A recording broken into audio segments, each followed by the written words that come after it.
Good morning, student. Welcome to the Sun Public School Dak online classes. The Sun Public School डग की इस online class में my dear students, आज हम our environment, हमारा पर्यावरण से संबंधित जो बातें हैं उनके ऊपर चर्चा करेंगे। मुझे आप लोगों से उम्मीद है कि आप ध्यान लगाकर इन चीज़ों को देखेंगे, पढ़ेंगे। Lesson number first, page number 5, topic है natural environment. The immediate natural surroundings और the condition in which living beings exist and the develop their characteristics make the natural environment. ये सारी चीज़ें जो हैं, जो हमारी पृथ्वी पर स्थित हैं, ये सारी मिलकर नेचुरल इन्वायरमेंट को बनाती हैं। जैसे the natural environment has 2 components, इसके 2 कंपोनेंट्स होते हैं। डियर स्टूडेंट्स, कंपोनेंट्स का मतलब होता है घटक, भाग। बायोटिक एंड एबायोटिक, जैविक और अजैविक, 2 तरह के होते हैं, बायोटिक जैविक, एबायोटिक अजैविक। सबसे पहले इस पर चर्चा करेंगे biotic environment. This environment includes all living things in ecosystem. Ecosystem का मतलब होता है कि हमारा पारिस्थितिकी तंत्र, जो सारी चीज़ें इसमें रहती है। जैसे biotic components include the animals, सबसे पहले इसमें जो इसका घटक है एनिमल्स, जानवर, the plants and the microorganism. इसमें animals, plants and microorganism जो हैं, ये इसके प्रमुख कंपोनेंट्स माने जाते हैं। क्वेश्चन बनता है which is components biotic environment. Biotic environment के घटक कौन कौन से हैं, तो हम उसमें लिखेंगे animals, plants and micro organism. इसके बाद में जो आता है abiotic environment. Abiotic environment.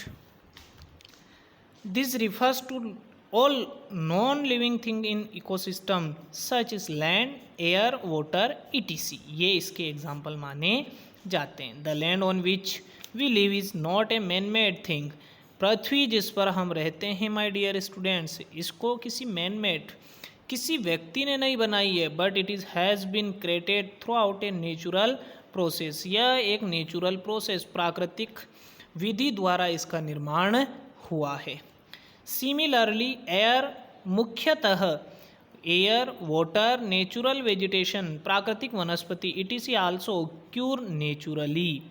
Here the land refer to the lithosphere, while air and water indicate atmosphere and the hydrosphere respectively. The plants and animal are the major part of the biospheres. ये इस जैविक भाग के प्रमुख घटक माने जाते हैं। जैसे सोलर एनर्जी, देखें पिक्चर को ध्यान से, सोलर एनर्जी मिल रही है तो एटमॉस्फेयर, हाइड्रोस्फीयर, बायोस्फीयर, जिस पे हम सब रहते हैं, और नीचे जो है लिथोस्फीयर, जहाँ पर हीट है, गर्मी है। ध्यान से देखें इसको, अर्थ की जो सरफेस है।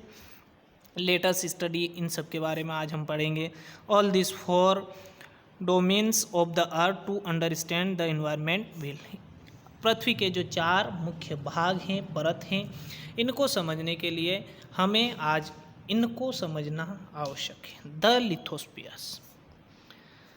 The lithosphere is the outer most सोइल्ड surface layer of the अर्थ। यह एक जो सोइल होती है उसकी एक परत मानी जाती है जिसने अर्थ को कवर कर रखा है। लेयर का मतलब होता है परत। It is the also some time called the crust. इसको कुछ समय तक क्या कहा जाता था? Crust. The word lithosphere is derived from Greek word lithos. यह शब्द ग्रीक भाषा के लिथोस से बना है, जिसका विच मीन्स स्टोन, जिसका अर्थ होता है बच्चों स्टोन, पत्थर। It extend over the continent as well as the ocean basins. About 71%, लगभग 71%, 71% of the total area of the lithosphere is covered by water. यानी कि 71% जो पृथ्वी का एरिया है वह किसने कवर कर रखा है, lithosphere is covered by the water, पानी ने। The remaining 29% is occupied by the land, अर्थात पृथ्वी पर 71% जल है, 29% लैंड है। The topmost surface of the lithosphere consists of a variety of the rock and minerals. rocks का मतलब यहाँ पर होता है बच्चों rocks यानी चट्टाने, and minerals यानी धातुएं, which are useful to us, जो हमारे यूजफुल, जो हमारे काम में आते हैं। Lithosphere also provide us with land of various use and the soil for agriculture, यह कृषि के लिए हमें एग्रीकल्चर, कृषि के लिए सोइल भी उपलब्ध करवाती। इसके बाद में सेकेंड जो इसका घटक है, the hydrosphere is a composed of all the water on or near the earth, this include the oceans, महासागर, रिवर्स, नदी, लेक्स, झीलें, and even the moisture in the air. 97% of the earth water is the oceans, पृथ्वी का जो 97% जल है वो कहाँ पर है, ओशियंस में। The remaining 3% is the fresh water, 97% जल जो है वह महासागरीय है, 3% जल जो है वह फ्रेश है, पीने युक्त है। 3/4 of the fresh water is soil and exists in the form of ice sheets. Water supports all form of life. सभी प्रकार के जीवन के लिए वाटर सपोर्ट करता है। Water is found in the 3 states. यह 3 प्रकार से पाया जाता है। सोइल जिसे हम ice, liquid water and the gaseous water vapour. Fresh water is made available on land through out the process of the water cycle, water cycle के माध्यम से इसको फ्रेश वाटर बनाया जा सकता है। दूसरा आता है, तीसरा जो बिंदु है हमारा, द एटमोस्फियर, कहते हैं atmosphere, the layer is air surrounded the earth is called atmosphere, जो हवा की जो एक लेयर बनी हुई है उसको एटमोस्फियर के नाम से जाना जाता है। The atmosphere is mixture of gases, underline करें स्टूडेंट्स और ध्यान से, atmosphere is a mixture of gases, dust and water vapour, ये इस पर डस्ट और वाटर वेपर होती है। The word atmosphere is derived from the Greek word Atmos which means vapour. The atmosphere protect us from harmful radiations and the scorching heat of the sun. The gravitational pull of the earth hold and the atmosphere around it, यह एक gravity या ग्रेविशनल जो गुरुत्वाकर्षण है उसका एक holds बनाता है। About 99% of the total mass of air lies within 32 kilometer from the earth. The atmosphere is the body of air which surrounds our plants.